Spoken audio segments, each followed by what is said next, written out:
show has been made possible with the continued support of the Netto Partners Affiliate Program.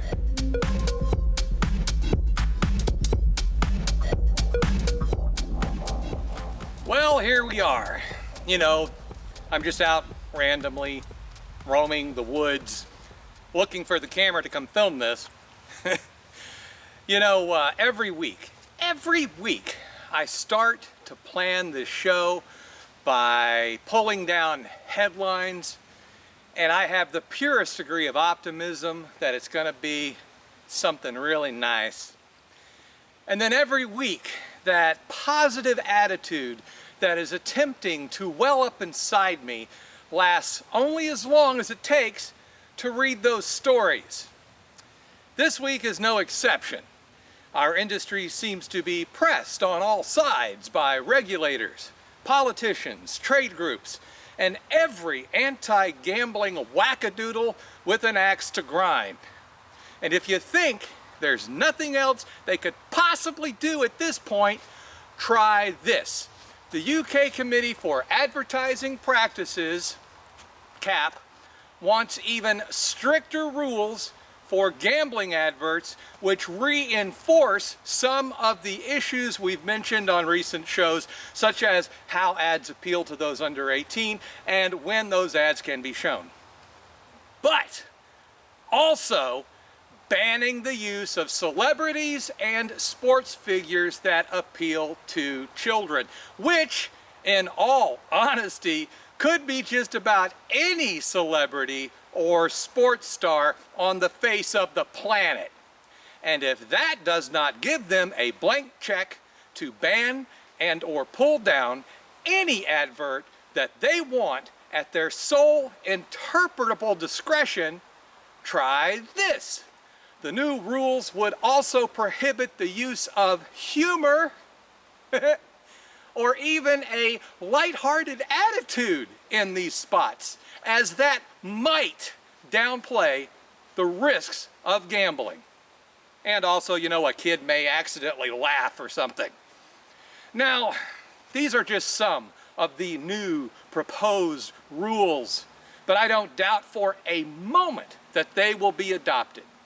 And while one hand tosses off new changes to the cap codes, the other hand is wanking the affordability checks, the UK Gambling Commission is proposing, you guessed it, tougher rules for online operators to identify problem gambling.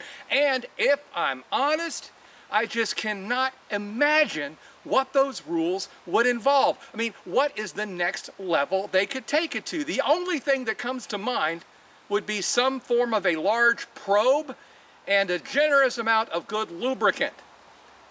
The lube as if they're being kind.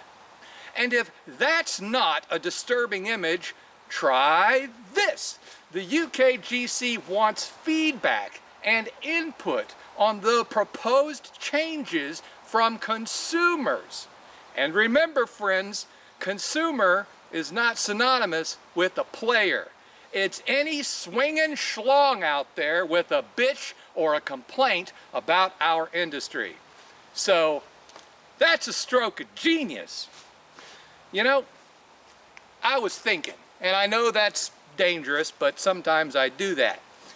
I was thinking about this whole kids and adverts thing, and you know, I was remembering back to my childhood. There were commercials for casinos, and there were commercials for beer and tobacco, and I was exposed to all that, and some of them were humorous and lighthearted and made me laugh. And hey, I didn't become a 3-pack-a-day smoker or a raging alcoholic until I was like 14.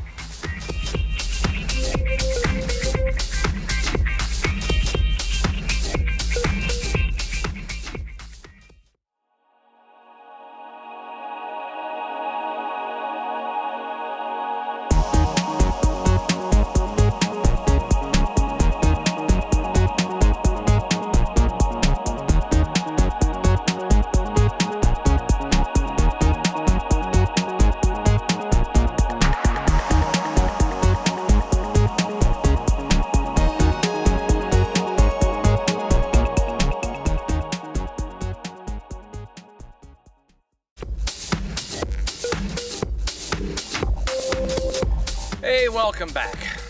While we have a break in the madness, I thought I would take a moment to introduce a brand new APCW member.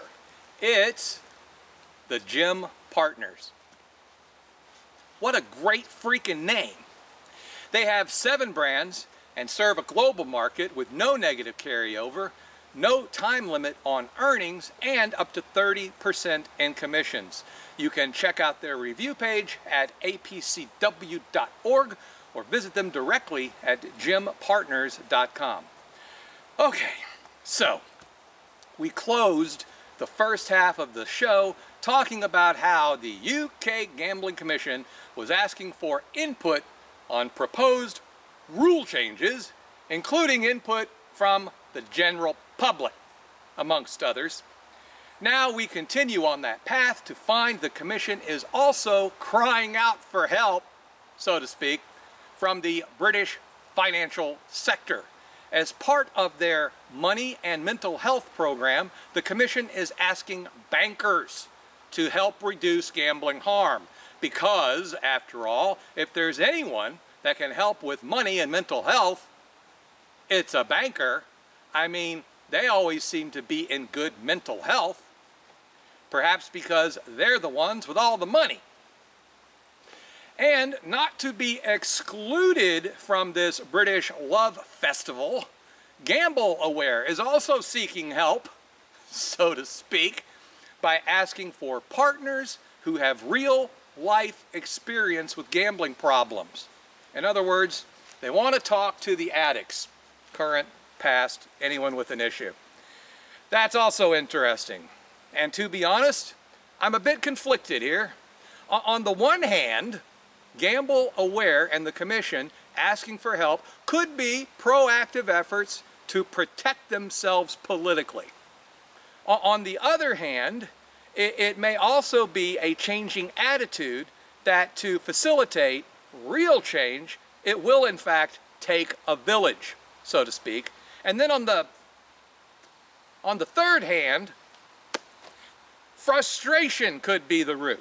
I mean, you're the Gambling Commission, you're Gamble Aware. This is supposed to be what you do. You're the expert, you make the rules, you blaze the trail, you lead the way. But it's never good enough because no one is ever happy with anything you do.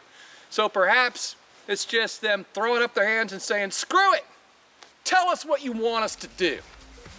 I don't know. I'm just an idiot with a camera and a show on YouTube. And God willing, I'll be back to, it's just next week, the thing, and here, and more gambling news. And you know how it goes. We do this every week. We do the same thing.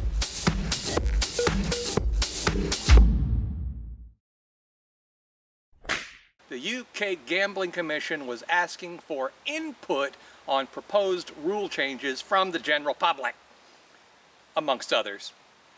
Including, well, look what I did there. I was in there and I went off script. I went off script for half a second and screwed myself.